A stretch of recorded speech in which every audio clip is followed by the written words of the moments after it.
Здравствуйте, зрители нашего канала. Давайте разберем с вами такие важные темы для свидетелей Иеговы и для бывших свидетелей Иеговы. Духовные ли ваши старейшины? Почему духовные старейшины покидают религию? И нужно ли покидать религию? Действительно ли эти старейшины были духовные? Сейчас для вас, уважаемые зрители, наша духовная сестра, у которой стаж пионерства 20 лет, но при этом ей удалось избавиться от фанатизма, хотя и с большим трудом, прочитает вам текст и объяснит вам все духовные мысли от Бога. Желаю вам приятного прослушивания. У сестры очень приятный голос.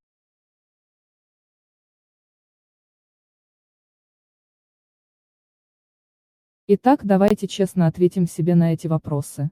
То, что они имели должность в собрании и были старейшинами, это не говорит о том, что они были духовными. Они просто были послушными и льстили перед районными надзирателями и руководящим советом, чтобы получить должности, чтобы потом командовать над людьми так, как они любят власть. Но это не говорит об их духовности, это говорит лишь об их лицемерном послушании, хитрости и подлости. Конечно, не все старейшины такие плохие, таких старейшин плохих всего 80%, а настоящей духовностью обладают всего 20% старейшин. Поэтому не так уж и все печально, как думают отступники. Старейшины покинули веру из-за того, что потеряли нравственную и духовную чистоту. То есть или они сблудили с женщинами или стали отступниками. Потому что поверили ложным учениям отступников из интернета.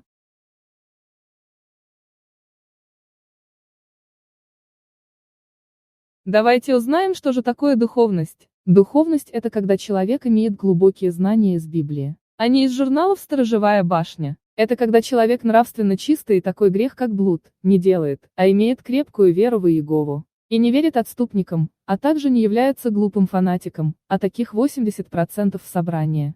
Как видите, ничего сложного в этом нет, чтобы вам быть духовными людьми.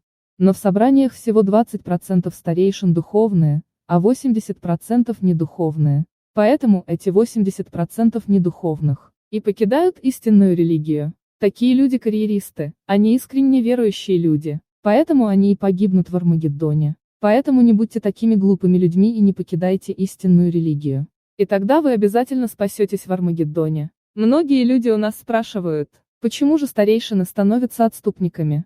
Эти отступники нам говорят, что не выдерживают морального напряжения и депрессии от руководящей работы. И поэтому покидают нашу религию, истинную организацию Бога. Но почему такое происходит? Потому что система построена на фанатизме и глупых человеческих правилах. А это не приносит им счастья и радости. А должна быть построена, как учил Иисус, на свободе и на принципах любви от Бога. И тогда не будет депрессии у старейшин и у обычных братьев и сестер. И тогда все христиане будут испытывать счастье и радость от служения. Поэтому скоро после Армагеддона эту несовершенную и несправедливую систему заменит совершенная и справедливая система из 144 тысяч помазанников.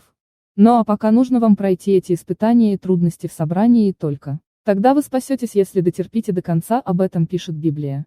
Поэтому не сдавайтесь и не покидайте истинную веру и истинные учения. Несмотря ни на что. Хотя система несовершенная и несправедливая в собраниях сейчас. Но это временное явление, скоро 144 тысячи исправит это все.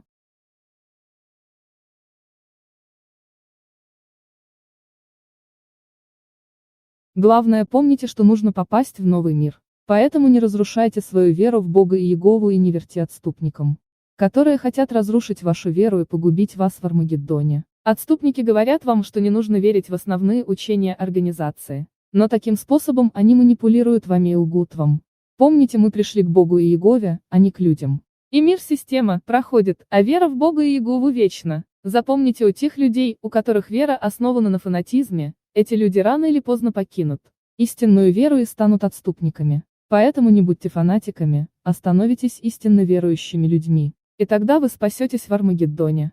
Каждый человек даст отчет и ответит перед Богом, а вы, несмотря ни на что, должны служить Богу ревностно и верить в истинную религию.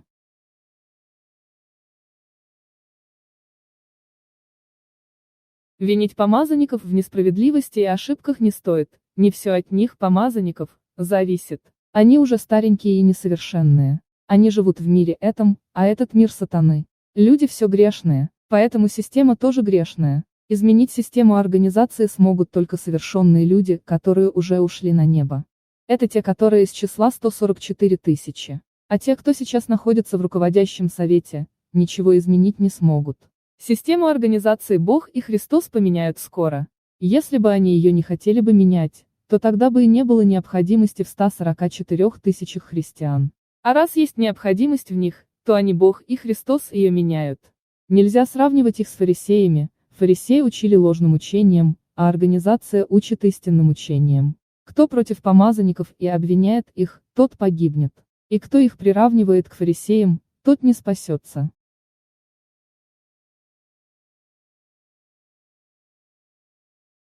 Да, они делают мелкие ошибки в учениях, но на суть веры это не влияет.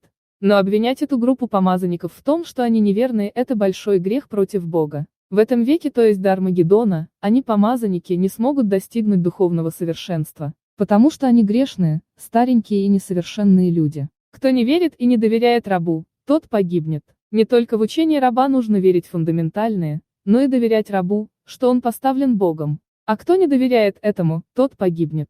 Сейчас верный раб только один в мире, и это и есть руководящий совет свидетелей Иеговы. А другого верного раба сейчас в мире нет. И никогда не будет, даже мы не претендуем на эту высокую роль. Мы только помогаем верному рабу более четко понимать Библию. А официально принимать, в какие учения верить, а в какие нет, имеет право только руководящий совет. Но при этом мы оставляем за собой право верить в учение Библии так, как верит Бог. Злой раб – это ложные религии мира, а также те отступники, которые официально отреклись от организации. Помните это.